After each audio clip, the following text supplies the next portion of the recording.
Hello আমার প্রিয় ছাত্রছাত্রী বন্ধুরা, আমি তোমাদের অমিতাভ স্যার।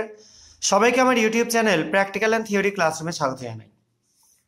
আজকেও তোমাদের জন্য একটা মজার ম্যাজিক রয়েছে।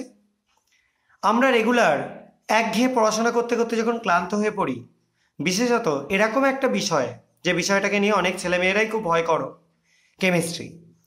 সেই কেমিস্ট্রিতে কত মজা লুকিয়ে আছে একটু যদি খুঁজে বের করতে পারো, তাহলে কিন্তু মনটা একদম রিফ্রেশ হয়ে যাবে। আজকে এরকমই একটা রিফ্রেশিং ম্যাজিক বা একটা এক্সপেরিমেন্ট আমি তোমাদেরকে দেখাচ্ছি। তোমরা এখানে একটা সলিউশন দেখতে পাচ্ছ, একটা কমলা কালারের সলিউশন, এবং এখানে একটা সেমি সলিড মেটেরিয়াল যেটা নিয়ে অলরেডি অনেক এক্সপেরিমেন্টই আমি করে দেখিয়েছি তোমাদের, আর এখানে একটা কালারলেস সলিউশন। তো আমি প্রথমে এই সেমি সলিড মেটেরিয়ালটা এই কমলা বর্ণের সলিউশনটার মধ্যে অ্যাড করে দিচ্ছি। দেখতে পাচ্ছ কি হচ্ছে? আস্তে আস্তে একটা বিশেষ টাইপের বাবলস তৈরি হচ্ছে। এবার আরো খেয়াল করো কি ঘটে। সবাই নিশ্চয়ই দেখতে পাচ্ছ কন্টিনিউ বাবলস উঠতে থাকছে। দেখো,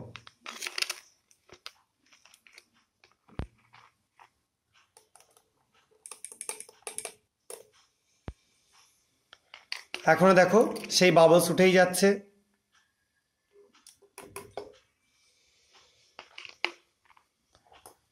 আমি এটাকে একটা গ্লাস রড দিয়ে একটু নাড়িয়ে নিচ্ছি। দেখো বাবলসটা উঠছে, তার সঙ্গে দেখতে পাচ্ছ কি কালারটা আস্তে আস্তে পুরো কালার একদম চেঞ্জ হয়ে গেল। দেখো একদম নীল বর্ণের একটা সলিউশনে পরিণত হয়ে গেল, বা নীলের থেকে বলা ভালো বেগুনি বর্ণের সলিউশনে পরিণত হয়ে গেল। সম্পূর্ণ চেঞ্জ কালারটা।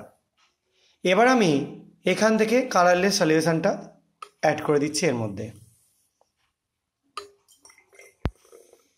দেখো আবার আস্তে আস্তে সেই কালারকেই আমরা ফিরে পেয়ে গেলাম, যেরকম ছিল সেরকমই।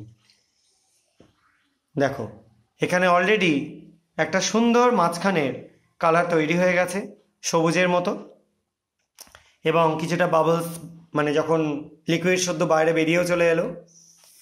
এর মধ্যে যদি আবার আমরা কিছুটা এই সেমি সলিড মেটেরিয়ালটা অ্যাড করে দিই, দেখো কি হয়। দেখতে পাচ্ছ আবার কিছুটা বাবলস উঠছে। এটাকে একটু চেক করার কারণে দেখো আবার একটা হালকা নীল বর্ণের সলিউশনে পরিণত হচ্ছে। তো এই যে ব্যাপারগুলো ঘটছে, বা কিছুটা দেখো আস্তে আস্তে আবার নীল বর্ণটা ডিসঅ্যাপিয়ার করে যাচ্ছে, এই জিনিসটা কেন হচ্ছে বা কি হচ্ছে সেটা নিয়ে এবারে ডিসকাস করে দেবো। এখানে আমি প্রথমে যে সলিউশনটা নিয়েছিলাম লাল বর্ণের, এটা ছিল একটা পিএইচ ইন্ডিকেটর সলিউশন, যেখানে অ্যাসিড দেওয়া ছিল। অ্যাসিড ছিল বলে ওটা লাল বা তোমরা কমলা দেখতে পাচ্ছিলে সেরকম বর্ণ ছিল। এবং এর মধ্যে আমরা সেই সেমি সলিড মেটেরিয়ালটা, যেটা একটা কার্বনেটের স্যাম্পেল, সেটাকে আমি যোগ করে দিয়েছিলাম। এবং সেটা যোগ করাতে আস্তে আস্তে কি তৈরি হচ্ছিল, অ্যাসিডের সাথে কার্বনেট বিক্রিয়া করে কার্বন ডাইঅক্সাইড গ্যাসের বাবলস তৈরি করছিল, যেটা তোমরা দেখতে পাচ্ছিলে উঠছিল। এবং তার কালারটা আস্তে আস্তে চেঞ্জ হতে শুরু করেছিল, কারণ মিডিয়ামটা বেসিক হয়ে যাচ্ছিল, ক্ষারকীয় হয়ে যাচ্ছিল। এখনো মিডিয়ামটা বেসিক হয়ে আছে। আমরা যদি এটাকে চুবিয়ে দিই, দেখো মোটামুটি তোমরা যে বর্ণটা দেখতে পাচ্ছ এটা বেসিক মিডিয়ামের জন্য। এবার আরও বেশি পরিমাণে আমরা যদি অ্যালকালি যোগ করি, আরও এই কালারটা ডেন্স হয়ে যাবে, ঘন হয়ে যাবে।